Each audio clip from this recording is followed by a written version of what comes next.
O Tô Bravos aqui. Corredores está falando, ó, Chulinho, tá falando de Chulinho, que é como você, a rede diz, né? Qual seria a quilometragem ideal para um último longo antes da maratona? Pergunta É, de US$ 1 milhão, hein? essa, né, não, mas essa pergunta é muito boa, cara. Sabe por quê? Porque as pessoas acabam criando como se fosse um parâmetro, né? Quando a Limite veio aqui para o museu, né, que algumas pessoas convidaram, e tanto é que o pessoal foi correr a primeira maratona de Porto Alegre, inclusive foi a Paula, né? Então teve a Paula, a Depol, o Capitão e a Lu, foram 4 alunos que iniciaram, que daí que a gente começou aqui no museu em 2015, né? Já tinha alguns alunos, né, em vários lugares, mais ali pro lado da Planet, mas quando a gente veio aqui pro museu foi mais por conta deles, né? E a Paula foi fazer contar essa história para ele poder entender aí, né? O Bravos Corredores. E ela foi fazer a primeira maratona, e ela treinava numa outra equipe, e o pessoal da outra equipe, todo mundo estava treinando a distâncias maiores, né? E não é, você não está falando que é certo ou que é errado, tá bom? E Não metodologia, existe né? isso. Metodologias diferentes. E aí todo mundo chegava para ela e falava assim, meu, você tem que fazer o treino de 32 a 35, se você não fizer, meu, você não vai terminar a prova. O pessoal estava falando isso para ela. Então, ou seja, ela já tinha colocado na cabeça que ela tinha que 32 ou 35 quilômetros para ela ter certeza que ela vai terminar a prova. Então, ou seja, quando a pessoa pensa dessa maneira, ela já não está treinando, ela está se testando para saber se ela vai terminar. Então ela não precisa se testar. Você quer se testar? Então faz o seguinte: você quer testar se você vai terminar? Faz a Chega, maratona. liga, faz a maratona, liga o relógio, sai da sua casa e faz. Quando é 42, você trava o relógio. Para, pronto, você, ó, testei, eu termino a maratona. Pronto, aí você vai lá no dia e faz. Esse é o grande problema. Então as pessoas ficam se testando. E eu sempre pergunto: se você quer fazer a maratona, você faz isso. Agora, como você quer fazer, a pergunta já seria outra. Então, eu não gosto de trabalhar muito com quilometragem. Por quê? Quilometragem, para cada pessoa, para algumas pessoas, aí uma das pessoas que depois essa pessoa se tornou meu aluno, veio me questionar, muito amigo meu, Toninho, fera demais, a gente chama ele de Mestre Toninho. Ele veio questionar, pô Júlio, por que a Paula não fez um treino de 33, 34, igual todo mundo lá,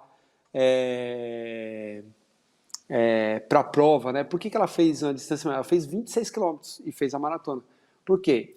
O Esse foi o treino maior longo dela, 26 foi quilômetros. 26 quilômetros. E ela fez a primeira maratona para 4 horas e 10, 4 horas e 13, se não me engano. Mas por que isso? Porque o treino é baseado, a gente segue a metodologia, a maneira de treinar por tempo de atividade. E aí eu expliquei para ele, e ele entendeu, porque ele falou, eu falei, ó, você correria 4 horas e pouco para treinar para uma maratona? Ele falou, não, você não vou correr uma maratona então, é a mesma coisa. Quanto que deu seus 32 quilômetros aí que você fez aí com o pessoal? Ele falou, né, ele corre muito bem, né? Ele falou assim, deu 3 horas e 10. Então a gente tem que pensar no tempo de atividade. Porque quanto mais tempo de atividade, mais tempo de recuperação. E lembra que Sim. quando você está treinando, você tem a semana cheia de treino, né? Mais o longo do domingo. Você não pode pensar só no longo do domingo. Se você pensar só no longo do domingo, você está pensando muito micro. E Uhum. você pensar muito micro na planilha, é que nem Fica você uma está carga se testando. gigantesca, né? Você está só se testando no final de semana para saber se no dia da maratona você vai conseguir complementar. Entendeu? Agora, se você pegar a quantidade de horas, a quantidade de quilometragem que você tem acumulado na semana, aí sim, é muito mais Eu, importante. Eu tenho assim por mim, né, de várias pessoas que eu já treinei, tantas pessoas muito bem treinadas, como pessoas assim que têm um ritmo muito bom de prova, como pessoas que fazem a prova mais devagar, que sinceramente terminam legal. não precisa mais do que 3 horas de atividade. Por quê? Porque lembrando que tem todo acúmulo Da semana. de treino na semana. E porque se eu aumentar o tempo de atividade, eu vou precisar de mais tempo de recuperação. E mais tempo de recuperação pode ser que você chegue lá no dia da prova, você Cansado. esteja muito cansado. Entendeu? E mesmo porque qualquer coisa que você for ver aí, né, de suplementação, de sal, de gel, qualquer outra coisa, a água, quando ela é colocada aí na prova, aí, ela é marcada mais ou menos 2,5 km, 3 pelo tempo de prova que você. Cara, imagina que perto de cada 20 minutos você vai passar ali para tomar água. Por isso que tem a água ali, a cada 2 km ou 3. Entendeu? Então, por quê? Se eu colocar para você correr, ó, Marcelo, você tem que correr 30 quilômetros.